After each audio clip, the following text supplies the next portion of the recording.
ఆదిలాబాద్ జిల్లా కేంద్రంలోని సీసీఐ పరిశ్రమ మూతపడడంతో పాటు దీన్ని తుక్కు కింద మరి ఉత్తరప్రదేశ్కు చెందినటువంటి ఓ సంస్థ కంపెనీ మరి తీసుకోవడం ఇదంతా కూడా మరి నిర్మానుష్య ప్రాంతంగా మారింది. గత కొన్నేళ్లుగా సీసీఐ ఉద్యమం అయితే కొనసాగుతూ వస్తుంది. అయితే దీనికి సంబంధించి నేడు నిరసన కార్యక్రమం చేపట్టారు. మాజీ మంత్రి జోగురామన్న గారు తెలుసుకున్నాం. సార్ చెప్పండి, ఈ యొక్క నిరసనలో ముఖ్య పాత్ర ఏంటి సార్? ఈరోజు సీసీఐ సాధన కమిటీ ఆధ్వర్యంలో 4 సంవత్సరాల నుంచి ఈ పోరాటం కొనసాగుతూనే ఉన్నది. అంచెలంచెలుగా అనేక కార్యక్రమాలు కూడా తీసుకున్నాం. కానీ కేంద్రంలో ఉన్నటువంటి భారతీయ జనతా పార్టీ తన అహంకారపూరితమైనటువంటి విధానంతో అహంకారంతో MLA MP Bharatiya Janata party ప్రజాప్రతినిధులు ఉన్నప్పటికీ కూడా గతంలో ఆ పార్టీ నాయకులే ఒకప్పుడు ఆదిలాబాద్ ఇన్ఛార్జిగా ఉన్నటువంటి హంసరాజ్ గంగారాం హైరే గారు ఆయన ఫోటోలు ఎన్నిసార్లు దీన్ని సందర్శించి నేను మంత్రిగా ఉన్నప్పుడు ఇప్పుడున్నటువంటి గోడాం నగేష్ ఎంపీగా మాతోటి ఉన్నప్పుడు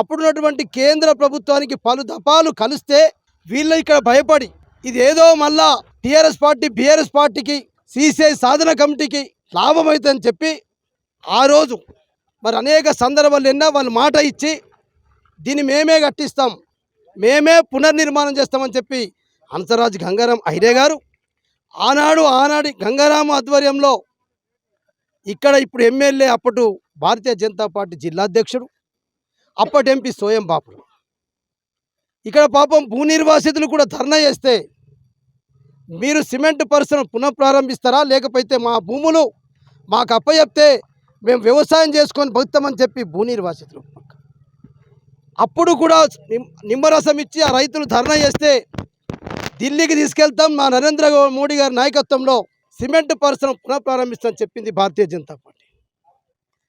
2018లో 2023లో అమిత్ షా గారు మా భారతీయ జనతా పార్టీ ఎంపీని గెలిపిస్తే ఖచ్చితంగా ఆదిలాబాద్లో సిమెంట్ పరిశ్రమను పునఃప్రారంభిస్తామని చెప్పి అమిత్ షా చెప్తాడు, హంసరాజ్ గంగారాం హైరే గారు చెప్తారు, ఇక్కడ ఎమ్మెల్యే చెప్తాడు, ఎంపీ చెప్తాడు. మరి ఎలా స్టాప్ టెండర్ అయింది 50 కోట్లతో. ఓకే, ఇది జరిగినప్పుడు కూడా మేము ప్రశ్నిస్తే ఇక్కడ నాయకులు పక్కతో పట్టిస్తున్నారు సీసీఐని. ఈ మిషనరీ పీరియడ్ అయిపోయింది, ఇది ఏదో సీసీఐ అసలు అమ్ముకుంటున్నారని చెప్పి బదనాం చేస్తున్నారని చెప్పిండు పాయల్ శంకర్ గారు. నేను ఎంపీ గారిని ఎమ్మెల్యే గారిని నెక్స్ట్ డే నేను అడిగిన, అనుమానం ఉన్నమాట వాస్తవమే, ఆదిలాబాద్ ప్రజలకు కానీ మాకు కానీ అనుమానం ఉన్నది, మీరు మీడియా ద్వారా చెప్పండి. ఈ మిషనరీ టైం అయిపోయింది కాబట్టి మిషనరీనే స్క్రాప్ ద్వారా టెండర్ పెట్టింది తప్ప ఆదిలాబాద్లో సిమెంట్ పరిశ్రమను ఖచ్చితంగా ఓపెన్ చేసే పార్టీ ప్రభుత్వం మాది అని చెప్పి ఎమ్మెల్యే గారు ఎంపీ గారు ఒక ప్రకటన ఇవ్వమని చెప్పినాం. నిజంగానే మీకు చిత్తశుద్ధి ఉంటే, నిజంగానే స్క్రాప్కే మాత్రమే పరిమితం అయితే మళ్ళా తిరిగి పునర్నిర్మాణం చేస్తాం పరిశ్రమని మీరు అనుకుంటే ఎందుకు మీరు మీడియా ద్వారా చెప్తలేకపోతున్నారు? దీని రహస్యం ఏంది? దీంట్లో ఉన్నటువంటి ఆంతర్యం ఏమిటి? అది మేము ప్రశ్నిస్తున్నాం. వీళ్ళు అదే మా డిమాండ్ ఇలా మీడియా ద్వారా అడిగినాం.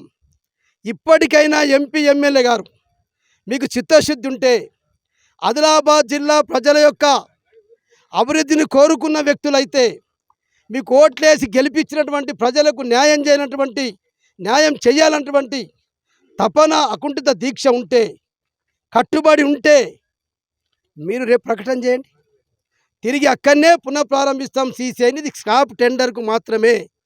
లేకపోతే మేము మా పదవులకు రాజీనామా చేస్తాం, లేకపోతే మళ్ళా మేము భారతీయ జనతా పార్టీకి రాజీనామా చేస్తాం. భారతీయ జనతా పార్టీ ఎన్నికల్లో పోటీ చేయమని చెప్పినా మేము పోటీ చేయమని చెప్పి రేపు ప్రకటన చేయి. ఇంత ఈ స్థాయికి పెరిగినాక నువ్వు ఇప్పటిదాకా నోరిపోతే ఎంపీ గారు ఎన్ని డబ్బులు తీసుకుని అమ్ముడు పోయినావు, ఎమ్మెల్యే గారు ఎన్ని డబ్బులు తీసుకుని అమ్ముడు పోయినావు, ఏమి మీకు గిఫ్ట్లు వస్తూ ఉన్నాయి? ఎమ్మెల్యే మీద పూర్తి విశ్వాసం పోయింది. ఎమ్మెల్యే అయితే రియల్ ఎస్టేట్ మొదటి నుంచి భూములు అక్రమంగా సంపాదించడం, భూములు రియల్ ఎస్టేట్ చేయడం, అమ్ముకోవడం వెన్నతో పెట్టేటువంటి విద్య ఇక్కడ ఎమ్మెల్యే, లోకల్ ఎమ్మెల్యేకు. అదే ఎమ్మెల్యేని గెలిపించుకున్నారు ప్రజలు. ఆదిలాబాద్ను అమ్మేస్తారని చెప్పి కూడా చాలామంది చెప్పిండ్రు. కానీ ఇలా అదే జరుగుతున్నాయి. ఆదిలాబాద్ని అమ్ముకునే కాదు, ఆదిలాబాద్ ఉన్నటువంటి పరిశ్రమను కూడా అమ్ముకునే వ్యక్తి పాయల్ శంకర్ అని పేరుంది. దా పేరుని ప్రజలలో తిరిగి నువ్వు విశ్వాసం పొందాలంటే రేపు మీడియా ద్వారా మాట్లాడాలి, చెప్పాలి. లేకపోతే సీసీఐ కమిటీ ఆధ్వర్యంలో అంచెలంచెల ప్రోగ్రాం తీసుకుంటాం. రాష్ట్ర ప్రభుత్వానికి కూడా డిమాండ్ చేస్తున్నాం. ఇలా 5,20,00,000 ప్రాపర్టీ ట్యాక్స్ ఉంది మున్సిపాలిటీ పర్మిషన్ లేదు.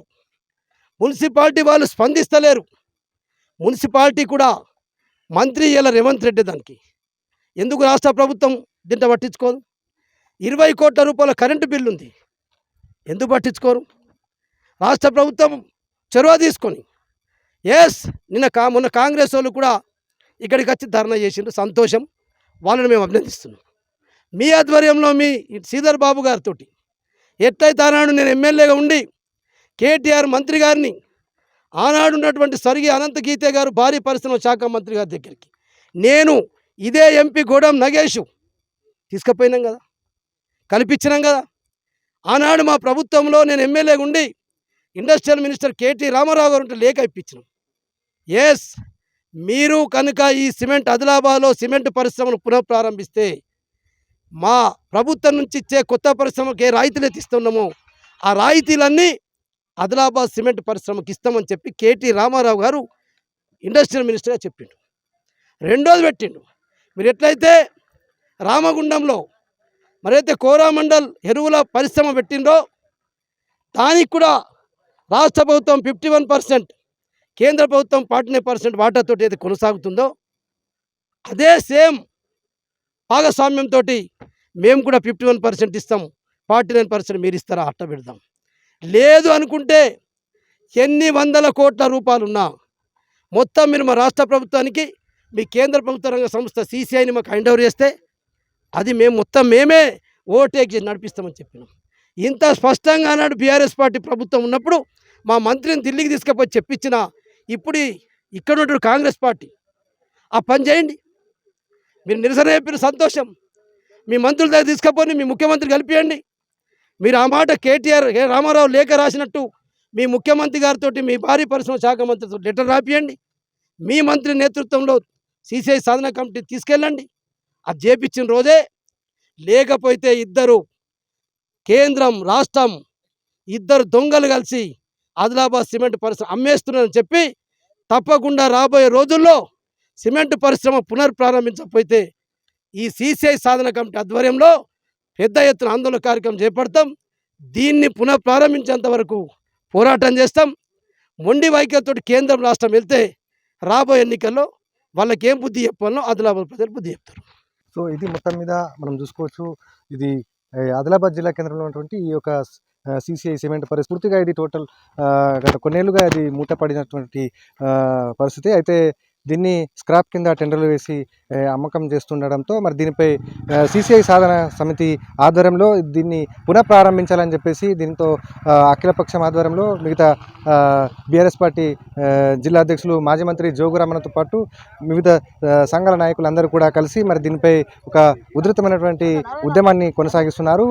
అయితే సీసీఐలో ఉన్నటువంటి భూ నిర్వాసితులకు న్యాయం చేయాలి, అదేవిధంగా దీన్ని పునఃప్రారంభించాలని చెప్పేసి అయితే వీరందరూ కూడా డిమాండ్ చేస్తూ నేడు నిరసన కార్యక్రమం చేపట్టారు. అయితే ఈ పరిశ్రమను వెంటనే పునఃప్రారంభించే వరకు కూడా దీనిపై పెద్ద ఎత్తున పోరాటం చేస్తామని అయితే చెప్తున్నారు. ఆదిలాబాద్ జిల్లా నుండి శైలేందర్, ఏబీపీ దేశం. ఆచి చికెన్ మసాలా